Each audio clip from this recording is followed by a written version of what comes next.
Hello friends, നമുക്കിനി spur ഗിയറിലെ വേറൊരു പ്രോബ്ലം നോക്കാം. ഇതിൻ്റെ പ്രത്യേകത gear power to be transmitted 55 kilo വാട്ടിന് തന്നിട്ടുണ്ട്. പിനിയൻ RPM ഇൻപുട്ട് ഗിയറിൻ്റെ RPM തന്നിട്ടുണ്ട് 800 ആണെന്നുള്ളത്. Speed ratio 3.2:1. Teeth are to be 20 degree full depth involute. ഇത്ര ഡേറ്റ് തന്നിട്ടുള്ളൂ ക്വസ്റ്റ്യനിൽ. അപ്പോൾ നമുക്ക് കുറേ കാര്യങ്ങളൊക്കെ അസ്യൂം ചെയ്യേണ്ടതായിട്ട് വരും. ഇവിടെ ഡയമീറ്റർ കണ്ടുപിടിക്കാൻ വേണ്ടി യാതൊരു ഡേറ്റയും ഇല്ല. അപ്പോൾ ഡയമീറ്റർ അൺനോൺ ആയിട്ടുള്ള പ്രോബ്ലമാണ്. അപ്പോൾ നമുക്ക് എങ്ങനെയാണ് അതിൻ്റെ സൊല്യൂഷൻ നോക്കാം. ആദ്യം എന്ത് ചെയ്യണം? ആദ്യം നമുക്ക് അതിൻ്റെ ഗിവൺ ഡേറ്റ ഒന്ന് ലിസ്റ്റ് ചെയ്യാം.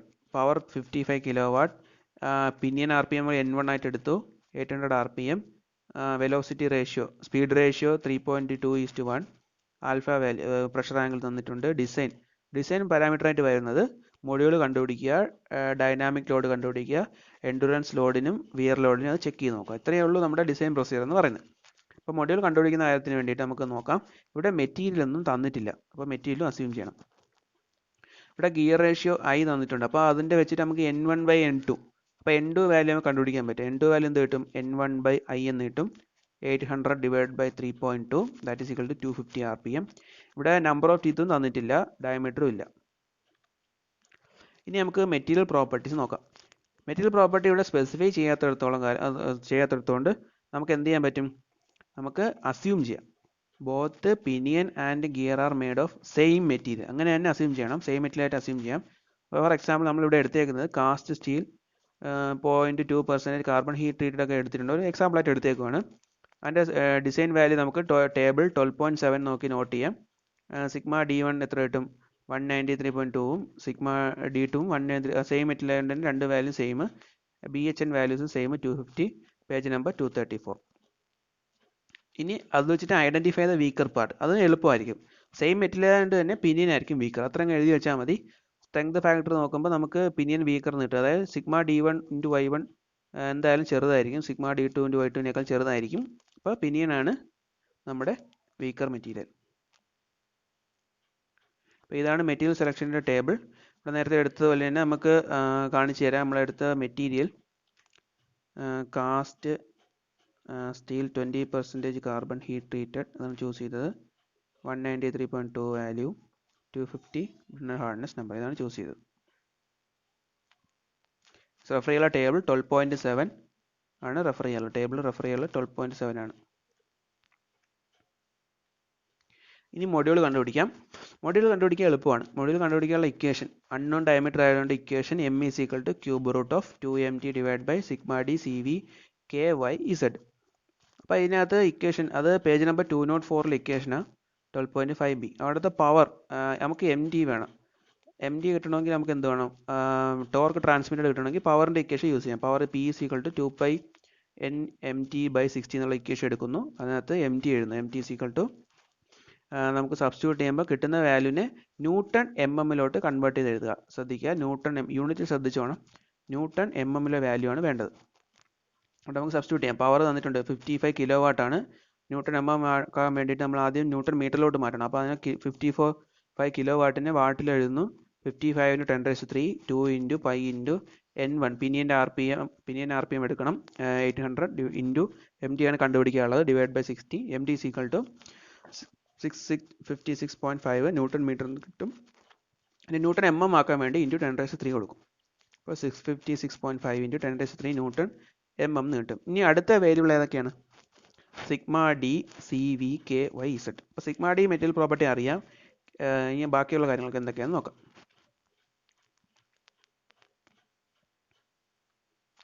നമുക്കിവിടെ K വേണം. K എന്ന് പറയുന്നത് B/M റേഷ്യോ ആണ്. അപ്പോൾ നമ്മൾ 10 ആയിട്ട് അങ്ങ് അസ്യൂം ചെയ്യുന്നു. CV നേരത്തെ പറഞ്ഞതുപോലെ തന്നെ CV വെലോസിറ്റി ഫാക്ടർ, അത് കണ്ടുപിടിക്കണമെങ്കിൽ വെലോസിറ്റി വേണം. വെലോസിറ്റി കണ്ടുപിടിക്കുന്ന ഡയമീറ്റർ അറിയണം. πDN/60 ആണ് ഇക്വേഷൻ. അപ്പോൾ ഡയമീറ്റർ അറിയത്തില്ല. അപ്പോൾ നമുക്ക് CV അങ്ങ് അസ്യൂം ചെയ്യാം. CV = 0.5. ഇനി നമ്പർ ഓഫ് ടീത്ത് 24, 20 ഒക്കെ അസ്യൂം ചെയ്യാം. അപ്പോൾ നമ്പർ ഓഫ് ടീത്ത് തരാത്തത് കൊണ്ട് Z1 = 20 ആയിട്ട് നമ്മൾ അസ്യൂം ചെയ്യുന്നു. ദെൻ Z2 എന്തായിരിക്കും? I × Z1 ആയിരിക്കും. 3.2 × 20 ദാറ്റ് ഈസ് 60/40 എന്ന് കിട്ടും. നമുക്ക് ഇത് അസ്യൂം ചെയ്ത വാല്യൂസ് ആണ്. നമുക്ക് ഇനി ഫോം ഫാക്ടർ കണ്ടുപിടിച്ച് നോക്കാം. Form factor capital Y = π × Y1. Y1 എന്ന് പറഞ്ഞാൽ പിനിയൻ്റെ കേസ് ആകുമ്പോൾ Y1 വരും. നമ്മൾ കണ്ടുപിടിക്കുമ്പോൾ ഇവിടെ പിനിയനാണ് ഡിസൈൻ ചെയ്യുന്നത്. അപ്പോൾ നമുക്ക് Y1 കണ്ടുപിടിക്കാം. Pi into 0.154 minus 0.912 divide by Z1. ഇത് ഇക്വേഷൻ പേജ് നമ്പർ 204 ഇക്വേഷനാണ് 12.5D. ഇക്വേഷൻ സബ്സ്റ്റിറ്റ്യൂട്ട് ചെയ്യുമ്പോൾ Z1 20 കൊടുത്തു. ഇനി ക്യാപിറ്റൽ Y കിട്ടിയത് 0.3405. അപ്പോൾ നമ്മൾ B കിട്ടി, CV, സിഗ്മ D അറിയാം, ദെൻ Z1 അറിയാം, ഓക്കെ, ക്യാപിറ്റൽ Y അറിയാം. അപ്പോൾ ഇനി നമുക്ക് കിട്ടിയ വാല്യൂസ് എല്ലാം സബ്സ്റ്റിറ്റ്യൂട്ട് ചെയ്ത് മൊഡ്യൂൾ കണ്ടുപിടിക്കാം. അപ്പോൾ ഇക്വേഷൻ പ്രകാരം മൊഡ്യൂളിൻ്റെ ഫോർമുല ഇതായിരുന്നു, cube root of 2MD divide by sigma D CV B Y Z ആയിരുന്നു ഇക്വേഷൻ. അപ്പോൾ ഓരോ വാല്യൂസ് ആയിട്ട് നമുക്ക് സബ്സ്റ്റിറ്റ്യൂട്ട് ചെയ്യാം. അപ്പോൾ ഇവിടെ സബ്സ്റ്റിറ്റ്യൂട്ട് ചെയ്യാനുള്ള വാല്യൂസ് എന്ന് പറയുന്നത്, അപ്പോൾ നമ്മൾ ഇക്വേഷൻ മൊഡ്യൂളിൻ്റെ ക്യൂബായിട്ട് എടുക്കുന്നു. അപ്പോൾ 2 into MD value 656.5 into 10⁻³ newton mm. Sigma D അറിയാം, നമ്മൾ പിന്നെയാണ് ഡിസൈൻ ചെയ്യുന്നത്. അപ്പോൾ നമുക്ക് sigma D value 193.2. Then CV നമ്മൾ 0.5 ആയിട്ട് അസ്യൂം ചെയ്തു. K വാല്യൂ 10 ആയിട്ട് എടുത്തു. Then capital Y 0.3405. Z value 28 ആണ് അസ്യൂം ചെയ്ത്. എല്ലാം സബ്സ്റ്റിറ്റ്യൂട്ട് ചെയ്യുമ്പോൾ 5.84 mm മൊഡ്യൂൾ കിട്ടും. അപ്പോൾ അത് നമുക്ക് സ്റ്റാൻഡർഡൈസ് ചെയ്യാം. ഇവിടെ 5 കഴിഞ്ഞിട്ടുള്ള സ്റ്റാൻഡേർഡ് വാല്യൂ എന്ന് പറയുന്നത് ടേബിൾ 12.2 കൊടുത്തിട്ടുണ്ട്, 6 ആണ്. നമ്മൾ പ്രിഫറൻസ് 1 ആണ് എടുക്കുന്നത്. നമ്മൾ 6 ആയിട്ട് അസ്യൂം നമ്മൾ സ്റ്റാൻഡർഡൈസ് ചെയ്ത് മൊഡ്യൂൾ 6 ആയിട്ട് എടുക്കുന്നു. ഇനി നമുക്ക് ഓരോ ഡേറ്റ ആയിട്ട് എഴുതാം. നമുക്ക് ഡയമീറ്റർ അറിയത്തില്ലായിരുന്നു. നമ്മൾ ഡയമീറ്റർ നമുക്ക് അറിയാത്തതുകൊണ്ട് ഡയമീറ്റർ കണ്ടുപിടിക്കാം. Diameter D1 = M into Z1. നമുക്ക് 120 mm എന്ന് കിട്ടും. D2 6 ഇൻറ്റു Z2 വാല്യൂ 64 ആയിരുന്നു. അപ്പോൾ അത് 384 എന്ന് കിട്ടി. Face width B = 10 times module ആയിരുന്നു. 10 ഇൻറ്റു 6 60 mm ആയിട്ടും കിട്ടി. ഇനി നമുക്ക് അടുത്ത സ്റ്റെപ്പിലോട്ട് പോകാം. അടുത്തെന്ന് പറയുന്നത് അസംഷൻ ഉള്ളതുകൊണ്ട് നമുക്ക് സിഗ്മ D1 ഒന്ന് ചെക്ക് ചെയ്യണം. അപ്പോൾ സിഗ്മ D1 ചെക്ക് ചെയ്യാൻ പഴയ ഇക്വേഷൻ തന്നെയാണ്, FT = pi sigma D CY BY M. Sorry, അപ്പോൾ അതിന് പൈ ഇൻറ്റു സ്മാൾ y എന്ന് ക്യാപിറ്റൽ Y ആണ്, ആ ഇക്വേഷൻ യൂസ് ചെയ്യാം. അപ്പോൾ നമ്മൾ ക്യാപിറ്റൽ Y കണ്ടുപിടിച്ച് വെച്ചിട്ടുണ്ട്. നമുക്ക് ഇനി ചെയ്യാനുള്ള കാര്യം ഇത്രയേ ഉള്ളൂ. നമുക്ക് ഇതിനകത്ത് സിഗ്മ D അൺനോൺ ആക്കി ഇട്ടിട്ട് നമ്മൾ ബാക്കിയെല്ലാം കണ്ടുപിടിക്കണം. നമുക്ക് CV പുതിയ വാല്യൂ വേണം, അസ്യൂം ചെയ്തുകൊണ്ട് പുതിയ വാല്യൂ വേണം. B നമുക്ക് സ്റ്റാൻഡർഡൈസ് ചെയ്ത വാല്യൂ കിട്ടി. M നമുക്ക് സ്റ്റാൻഡർഡൈസ് വാല്യൂ ഇപ്പോൾ കിട്ടിയിട്ടുണ്ട്. ക്യാപിറ്റൽ Y അതുപോലെ തന്നെ നമുക്ക് കിട്ടിയിട്ടുണ്ട്. CV മാത്രം ഒന്ന് നമുക്ക് റീചെക്ക് ചെയ്യാം. ബാക്കി FT നമുക്ക് കണ്ടുപിടിക്കാൻ പറ്റും. അപ്പോൾ ഇനി നമുക്ക് വേണ്ട അൺനോൺ എന്ന് പറയുന്നത്, അതായത് ഇവിടെ ചോദ്യചിഹ്നമായിട്ട് നിൽക്കുന്നത് സിഗ്മ D വാല്യൂ ആണ്. സിഗ്മ D വാല്യൂ കണ്ടുപിടിച്ച് മെറ്റീരിയൽ പ്രോപ്പർട്ടി വാല്യൂ ആയിട്ട് കമ്പയർ ചെയ്ത് വേണം സേഫ് ആണോ അല്ലേ എന്ന് പറയാൻ. ഇപ്പോൾ വെലോസിറ്റി കണ്ടുപിടിക്കാൻ നമുക്ക് ഡയമീറ്റർ ഇപ്പോൾ കിട്ടി. ഡയമീറ്റർ ഇപ്പോൾ നമ്മൾ മൊഡ്യൂൾ വെച്ച് കണ്ടുപിടിച്ചു. നമ്മൾ വെലോസിറ്റി പൈ DN/60 ഇക്വേഷനിലിട്ട് വെലോസിറ്റി കണ്ടുപിടിച്ചു. നമ്മൾ കിട്ടിയ ആൻസർ എന്ന് പറയുന്നത് 5.03 m/s. D വാല്യൂ 120 mm ആയിരുന്നു. അത് മീറ്ററിലോട്ട് മാറ്റി വേണം സബ്സ്റ്റിറ്റ്യൂട്ട് ചെയ്യാൻ. 0.12 N1 800 ആയിരുന്നു. അതിനെ സബ്സ്റ്റിറ്റ്യൂട്ട് ചെയ്യുമ്പോൾ 5.03 m/s എന്ന് കിട്ടി. ഇനി ഇത് അപ് ടു 8 m/s കണ്ടീഷനിൽ നിൽക്കുകയാണ്. Velocity less than 8 m/s. അപ്പോൾ നമുക്ക് CV വാല്യൂ കറസ്പോണ്ടിങ് 12.6A കിട്ടും പേജ് നമ്പർ 205. ഇക്വേഷൻ എടുക്കുന്നു. ഇവിടെ V വാല്യൂ നമുക്ക് 5.03 സബ്സ്റ്റിറ്റ്യൂട്ട് ചെയ്യാം. സബ്സ്റ്റിറ്റ്യൂട്ട് ചെയ്യുമ്പോൾ CV വാല്യൂ കിട്ടുന്നത് 0.3775 എന്ന് കിട്ടും. അപ്പോൾ CV ആയി BY M എല്ലാ വാല്യൂ അറിയാം. ഇനി FT കൂടെ നോക്കാം. FT വാല്യൂ 2MD/D എന്ന് എടുത്താൽ മതി. 2MD/D. ഇപ്പോൾ ഇവിടെ D1 അല്ലേ, അപ്പോൾ 2MD/D1. ഇവിടെ നമുക്ക് നോക്കുമ്പം D1 MT വാല്യൂ അറിയാം, 656.5 × 10⁻³ ആയിരുന്നു. അത് നമുക്ക് കണ്ടുപിടിച്ച് വെച്ചിട്ടുണ്ട്. D 120 കിട്ടി, നമ്മൾ കറക്റ്റ് ചെയ്ത് 120 കിട്ടി. ദെൻ FT വാല്യൂ 109.41 എന്ന് കിട്ടും. ഈ ഇക്വേഷൻ FTയുടെ ഇക്വേഷൻ പേജ് നമ്പർ 206 12.80 ആയിട്ട് കൊടുത്തിട്ടുണ്ട്. നമുക്ക് എങ്ങനെയാണ് നോക്കാം. അതിനകത്ത് ഇതാണ് ഇക്വേഷൻ, കണ്ടീഷൻ ഇത്രയേ ഉള്ളൂ. നമ്മൾ നേരത്തെ കണ്ട FT = sigma D CV BY M എന്നുള്ള ഇക്വേഷനകത്ത് സിഗ്മ D1 അൺനോൺ ആക്കി കണ്ടുപിടിച്ചാൽ മതി. ബാക്കി എല്ലാ വാല്യൂ സബ്സ്റ്റിറ്റ്യൂട്ട് ചെയ്യുന്നു. ഇവിടെ കണ്ടുപിടിച്ച് വന്നപ്പോൾ ഇവിടെ കിട്ടിയ വാല്യൂ നോക്കിയാണ്. ഇവിടെ 236.45 എന്ന് കിട്ടും. 236.45 എന്ന് കിട്ടും. അതായത് നമ്മുടെ പെർമിസിബിൾ വാല്യൂവിനേക്കാളും കൂടുതലാണ് കിട്ടിയത്. അപ്പോൾ നമ്മുടെ സ്റ്റാറ്റിക് സ്ട്രെസ്സിന് സേഫ്. നമ്മളെ അസംഷനിൽ കുറച്ച് മിസ്റ്റേക്സ് വന്നിട്ടുണ്ട്, നമുക്കത് മാറ്റേണ്ടതായിട്ടുണ്ട്. ഇങ്ങനെയാണ് നോട്ട് സേഫ് കണ്ടീഷൻ വരുന്നത്. അപ്പോൾ ക്വസ്റ്റ്യൻ ചെയ്യുമ്പോൾ, പ്രോബ്ലം ചെയ്യുമ്പോൾ നിങ്ങൾക്ക് ഇതുപോലൊരു സിറ്റുവേഷൻ അറൈസ് ചെയ്താൽ ഇത് ഈസി ആയിട്ട് മറികടക്കാൻ പറ്റും. അതെങ്ങനെയാണെന്ന് നോക്കാം. ഇവിടെ ചെയ്യാനുള്ള ഓപ്ഷൻ എന്ന് പറഞ്ഞാൽ ഇത്രയേ ഉള്ളൂ, മൊഡ്യൂൾ ചേഞ്ച് ചെയ്യുക. ഇപ്പോൾ ഹയർ മൊഡ്യൂളിലോട്ട് നമുക്ക് ചേഞ്ച് ചെയ്യാം. അപ്പോൾ 6 എന്നുള്ള നമ്പർ നമുക്ക് 7 8 ആക്കി മാറ്റി ഈ കണ്ടീഷൻ നമുക്ക് ഓവർകം ചെയ്യാൻ പറ്റും. അതെങ്ങനെയാണെന്ന് നോക്കാം. നമ്മൾ 8 ആയിട്ട് അഡോപ്റ്റ് ചെയ്തു. ശ്രദ്ധിക്കുക, നേരത്തെയുള്ള വാല്യൂ 236ഉം 193 നമ്മൾ നല്ല ഡിഫറൻസ് ഉണ്ട്. അതുകൊണ്ട് തന്നെ മൊഡ്യൂൾ 7 ആക്കിയെന്ന് വെച്ച് ചിലപ്പോൾ വ്യത്യാസം വരണമെന്നില്ല. നമുക്ക് 8 ആയിട്ട് എടുക്കാം. നെക്സ്റ്റ് ഹയർ വാല്യൂലോട്ട് എടുക്കാം. സ്റ്റാൻഡേർഡ് വാല്യൂ ആണ് ചൂസ് ചെയ്യാൻ. 6 കഴിഞ്ഞിട്ടുള്ള സ്റ്റാൻഡേർഡ് വാല്യൂ ആണ് ചൂസ് ചെയ്യാൻ. നമ്മൾ 8mm മൊഡ്യൂളായിട്ട് എടുക്കുന്നു.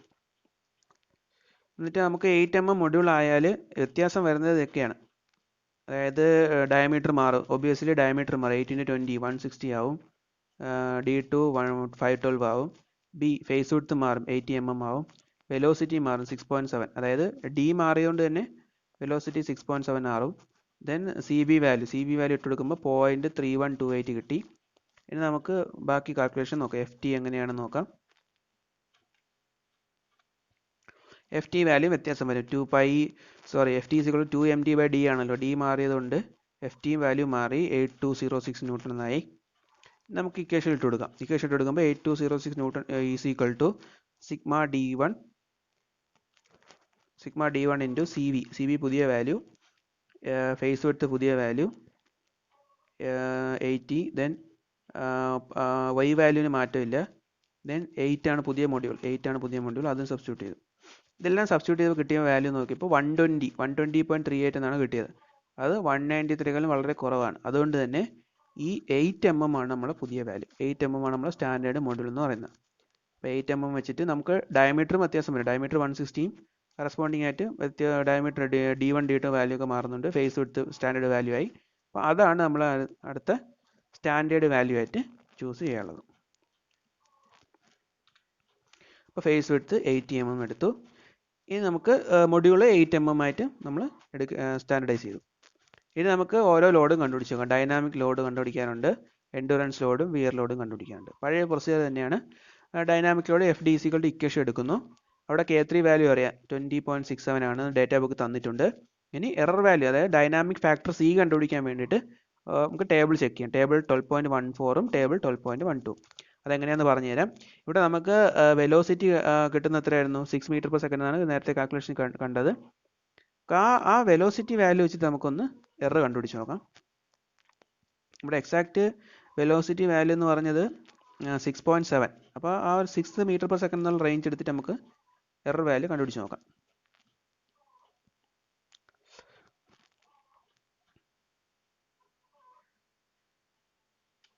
ഓക്കെ, വെലോസിറ്റി 6 എടുത്ത് നമുക്ക് വേണമെങ്കിൽ മൊഡ്യൂളിൻ്റെ ബേസ് ആയിട്ടും കണ്ടുപിടിക്കാം. ഇവിടെ നമുക്കൊന്ന് വെലോസിറ്റി ട്രൈ ചെയ്ത് നോക്കാം. വെലോസിറ്റി 6 m/s ട്രൈ ചെയ്യുന്നു.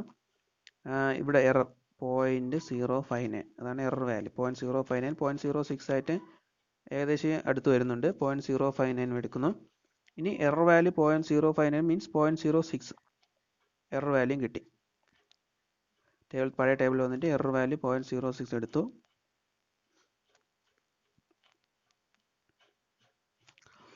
ദെൻ കറസ്പോണ്ടിങ് നോക്കാനുള്ളത് അതിൻ്റെ കോമ്പിനേഷൻ. നമ്മളിവിടെ ഉപയോഗിച്ചത് സ്റ്റീൽ ആൻഡ് സ്റ്റീൽ ആണെന്ന് തോന്നുന്നു. സ്റ്റീൽ ആൻഡ് സ്റ്റീൽ 20 ഡിഗ്രി ആണെന്ന് തോന്നുന്നു. അതിനകത്തുള്ള വാല്യൂ ഇവിടെ എറർക്ക് 0.06 കറസ്പോണ്ടിങ് ആയിട്ടുള്ള വാല്യൂ 686.7 ആണ്. 686.7.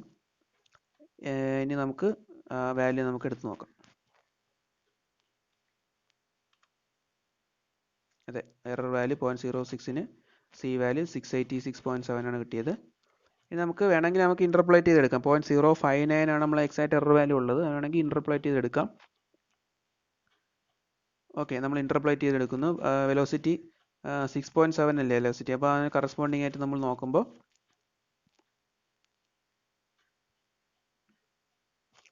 കിട്ടുന്ന വാല്യൂ എന്ന് പറയുന്നത് 675.26. നമ്മൾ ഇന്റർപോളേറ്റ് ചെയ്യേണ്ട ആവശ്യമില്ല, ചെയ്താലും പ്രശ്നമില്ല.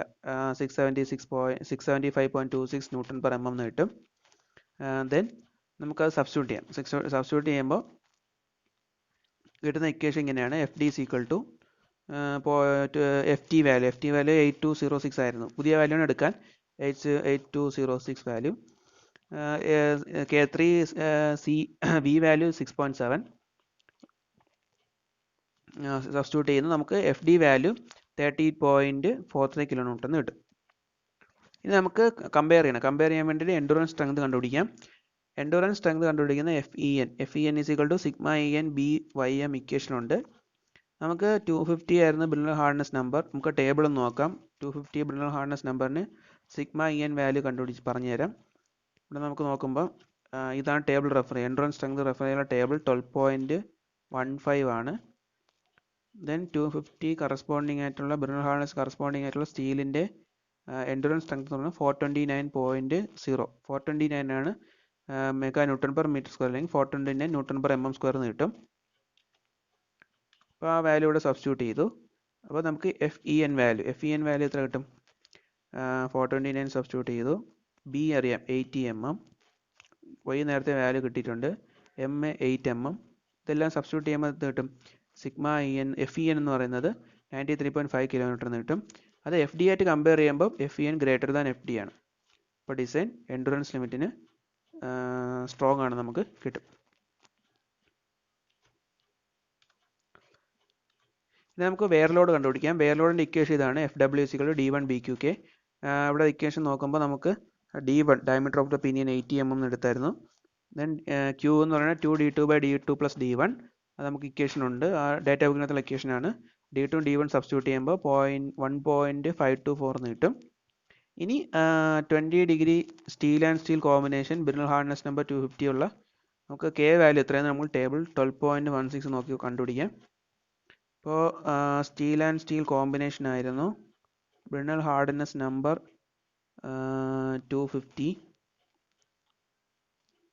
രണ്ടിനും 250 വരുന്ന ടേബിൾ നോക്കാം.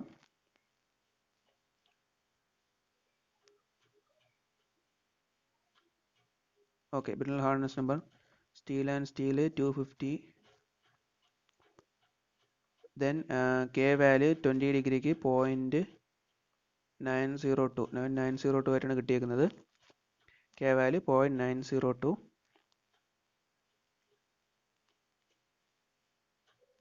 ഓക്കെ, അത് നമ്മളിവിടെ സബ്സ്റ്റിറ്റ്യൂട്ട് ചെയ്യുന്നു. K value 0.902 hardness. K value ഇവിടെ സബ്സ്റ്റിറ്റ്യൂട്ട് ചെയ്യാം. Q അറിയാം, Q ഇപ്പോൾ 1.524 ആയിട്ട് കിട്ടി. B 80 mm കിട്ടി. D1 അറിയാം, D1 80 ആണ്. ദെൻ FW വാല്യൂ നമുക്ക് കിട്ടും. FW വാല്യൂ കിട്ടുന്നത് ഇങ്ങനെയാണ്, 17.6 kN എന്ന് കിട്ടും. പക്ഷേ ഇവിടെ ഒരു പ്രശ്നം വന്നതെന്ന് പറഞ്ഞാൽ ഇത് FD വാല്യൂ ആയിട്ട് കമ്പയർ ചെയ്യുമ്പോൾ FD വാല്യൂ 30.43 ഉണ്ടായിരുന്നു. അപ്പോൾ FD വാല്യൂ ആയിട്ട് കമ്പയർ ചെയ്യുമ്പോൾ ഇത് കുറവാണെന്നാണ് കിട്ടുന്നത്. FW FD ആയിട്ടാണ് കിട്ടുന്നത്. അപ്പോൾ അങ്ങനൊരു പ്രോബ്ലം ചെയ്യുമ്പോൾ അങ്ങനെ ഒരു കേസ് അറൈസ് ചെയ്താൽ നമുക്ക് പ്രശ്നമൊന്നുമില്ല. ഞാൻ നേരത്തെ ഫസ്റ്റ് വീഡിയോ പറഞ്ഞതുപോലെ തന്നെ FW നമ്മൾ എന്ത് ചെയ്യണം? K വാല്യൂ ഒന്ന് മാറ്റി പിടിച്ച് നോക്കാം. K വാല്യൂ നമുക്ക് പുതിയ വാല്യൂ ഹയർ വാല്യൂ കിട്ടിക്കഴിഞ്ഞാൽ നമുക്ക് എന്ത് ചെയ്യാം? ഈ ഇക്വേഷൻ പ്രകാരം K ഹയർ ആയാൽ FW വാല്യൂ ചേഞ്ച് ആവും. അപ്പോൾ അതിനുവേണ്ടി K ഹയർ ആക്കാൻ വേണ്ടി നമുക്ക് ബ്രിനൽ ഹാർഡ്നെസ് നമ്പർ കൂട്ടാം. അപ്പോൾ ഹാർഡൻ ചെയ്ത് കഴിഞ്ഞാൽ, അതായത് സ്ട്രെങ്ത് കൂട്ടി കഴിഞ്ഞാൽ എൻ്റെ ബ്രിനൽ ഹാർഡ്നെസ് നമ്പർ കൂടും. അപ്പോൾ അത് എത്ര കൂടണം എന്ന് കണ്ടുപിടിക്കാൻ വേണ്ടിയിട്ട് ഈ ഒരു കണ്ടീഷൻ അപ്ലൈ ചെയ്യാം. അതായത് FW > FD എന്ന് എടുക്കുകയാണ്. അപ്പോൾ ഇക്വേഷനിൽ FD വാല്യൂ 30.43 നമ്മൾ ഇട്ട് കൊടുക്കുന്നു. എന്നിട്ട് K വാല്യൂ നമുക്ക് അറിയാം. പുതിയ K എത്രയാണ് കണ്ടുപിടിക്കുന്നത്, അത് നമുക്ക് സോൾവ് ചെയ്ത് നോക്കാം. K നമുക്ക് അൺനോൺ ആക്കിയിട്ട് സോൾവ് ചെയ്യുമ്പോൾ K വാല്യൂ കിട്ടുന്നത് 1.559 കൂടുതലുള്ള വാല്യൂ വേണമെന്നാണ്. K > 1.559. ഇനി ആ ടേബിൾ ഒന്ന് റെഫർ ചെയ്തിട്ട് നമുക്ക് കറസ്പോണ്ടിങ് ബ്രിനൽ ഹാർഡ്നെസ് നമ്പർ എത്രയാണെന്ന് നോക്കാം. അപ്പോൾ ടേബിൾ റെഫർ ചെയ്യുമ്പോൾ കിട്ടുന്ന ബ്രിനൽ ഹാർഡ്നെസ് നമ്പർ 350 ആണ്. 1.559 ഗ്രേറ്റർ ആയിട്ടുള്ളത് 1.893 ഉണ്ട്. ടേബിൾ 12.16 ബ്രിനൽ ഹാർഡ്നെസ് നമ്പർ 350 ആണ്. അത് എങ്ങനെയാണെന്ന് നോക്കാം.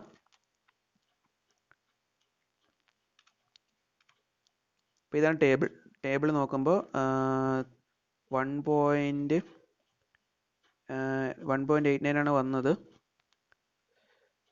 ഇപ്പോൾ ബ്രിനൽ ഹാർഡ്നെസ് നമുക്ക് 1.893, ഇവിടെ 1.5 മേളിലായിരുന്നു. 1.893 ആണ് നമുക്ക് കിട്ടിയ വാല്യൂ. 1.5 അതിന് ഗ്രേറ്റർ ആയിട്ടുള്ള വാല്യൂ ആണ് കിട്ടിയത്. 1.893 corresponding Brinell hardness number same ആയിട്ടുള്ള 350 ആൻഡ് 350. അപ്പോൾ ആ ഒരു വാല്യൂവിലാണ് 20 ഡിഗ്രിയിൽ ആ ഒരു കോമ്പിനേഷൻ വെച്ചിട്ട് ഗിയറിൻ്റെയും പിന്നിൻ്റെയും ഒരേപോലെ വരുന്ന ബ്രിനൽ ഹാർഡ്നെസ് ഉള്ള 350 നമുക്ക് ചൂസ് ചെയ്യാൻ പറ്റും.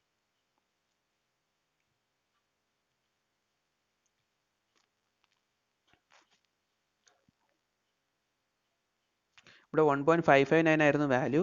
പിന്നെ പിനിയനും ഗിയറും സെയിം മെറ്റീരിയൽ ആയതുകൊണ്ട് തന്നെ നമുക്ക് അത് സെയിം വരുന്നത് 350ലാണ്. അപ്പോൾ അവിടെ കെ വാല്യൂ എന്ന് പറഞ്ഞാൽ 1.893. അപ്പോൾ എന്തായാലും ഗ്രേറ്റർ ദാൻ 1.559 ആണല്ലോ. അപ്പോൾ നമുക്ക് ആ വാല്യൂ ആണ് ചൂസ് ചെയ്തേക്കുന്നത്. ഇതാണ് ടേബിൾ. അപ്പോൾ ഇത്രയാണ് ആ പ്രോബ്ലം ചെയ്യുന്നത്. ഇപ്പോൾ ടിപ്പിക്കൽ രണ്ട് പ്രോബ്ലം ഈ കണ്ടിന്യൂസ് വീഡിയോ ആയിട്ട് നമ്മൾ ചെയ്തിട്ടുണ്ട്. അത് റെഫർ ചെയ്യുക. സ്പർ ഗിയറിൽ ഡൗട്ട് ഉണ്ടെങ്കിൽ കമൻറ്റ് സെക്ഷനിൽ ചോദിക്കുക. Thank you.